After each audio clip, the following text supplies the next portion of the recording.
Hey everyone, this is Life Lessons with Joe. Welcome back to my channel. So, on this particular video, I'm going to talk about feeling and being treated like an outsider. I remember when I was 8 years old, that's when my life kind of like took a turn for like not the best, but I always felt like I just didn't fit in my family and I saw the world differently. I thought, I had this vision of what I think a family should look like and behave and act. Um, Particularly a healthy family, right? But that's not what I got growing up. I was stuck in a household with a lack of healthy communication. I was stuck in a household with lack of positive reinforcement. I was stuck in a household with a lack of boundaries and like the division, like you're an individual, I'm an individual, we can still hold in the space for you, right? I wasn't given that. I had to, they wanted me, I should say, behave and act in a certain way. And because I didn't do that, I had to pay the price with being verbally abused, isolated, and being treated as if I was a leper, as if there was something wrong with who I was because of the fact that they didn't like how I was. They didn't like also that I could see through the BS that was in my family, and that I not only was able to see it, but I started to call it out for what it was.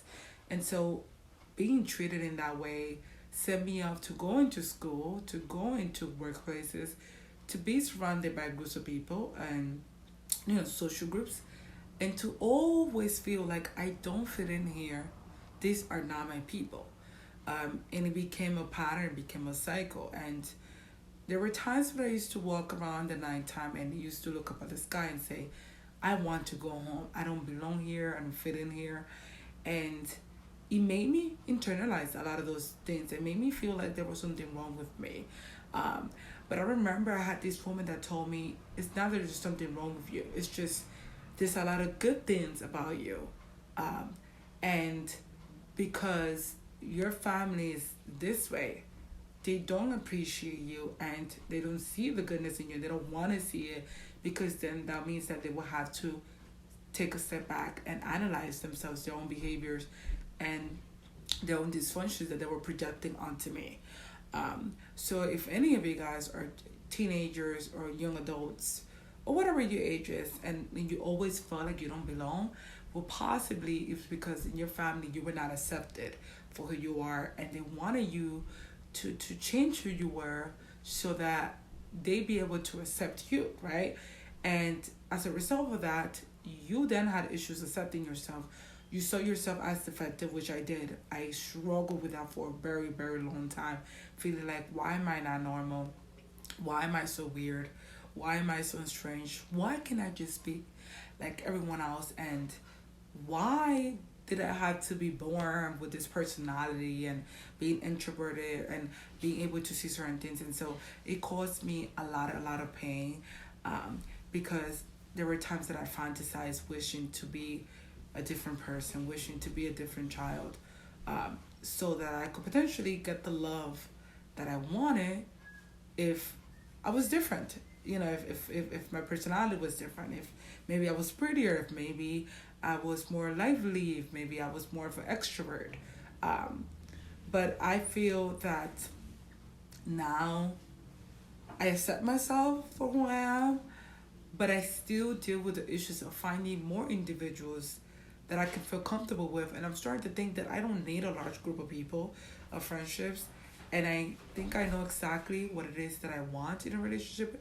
And I think I'll know who that man is when I get the vibe from them, right?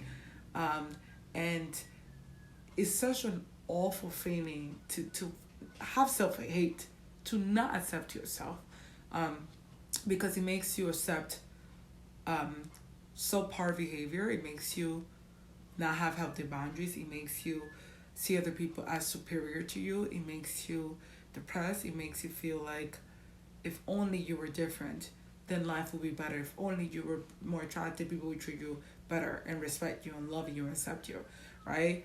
And so you start to seek flaws and see flaws where there were none, right?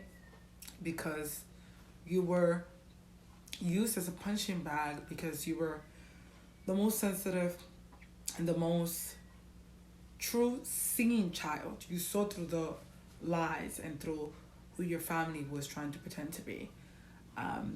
And everywhere I went through, I will always see the dysfunctions at the jobs, in a group setting, and I pay the price for being able to see that. But I now see that being able to see certain things is actually a gift, not a curse.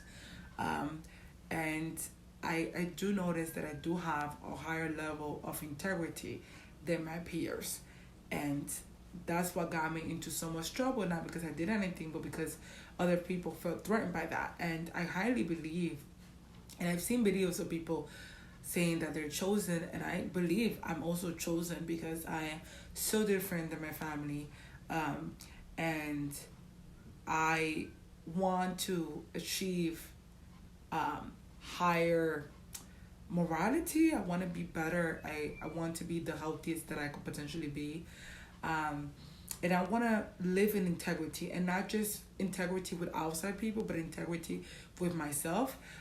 When I say integrity with myself, I mean not lying to myself, not saying yes to things that I don't want to say yes to.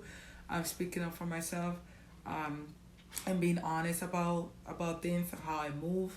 And then in response, then I'll be able to have integrity with other people. Because integrity starts with your own self. Do you like to yourself? How do you treat yourself? And yeah, that's something that I struggle with a lot. And being ostracized seriously hurt me. It caused me to self-reject myself. But once you start to accept yourself, then you start to find peace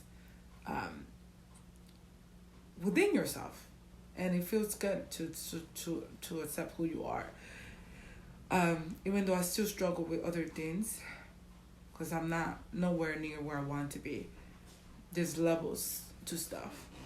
But anyways, that's what I want to say. Bye.